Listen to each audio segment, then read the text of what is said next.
গতকালকে কিংবা পরশুদিন নির্বাচন কমিশন থেকে একটা ঘোষণা দিতে দেখেছি, মানে সংবাদ সম্মেলন করতে দেখেছি।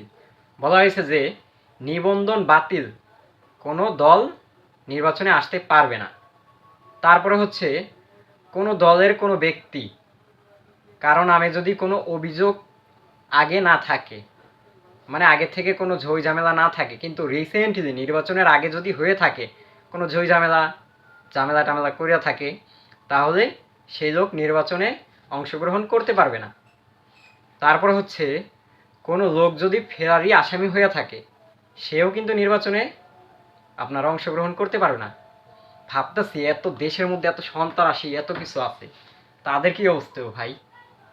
মানে কি একটা বিষয়, কি একটা জিনিস বললো, বিষয়টা শুই না পুরাই মনে করেন যে অন্যরকম একটা ফিলিংস লাগতেছে।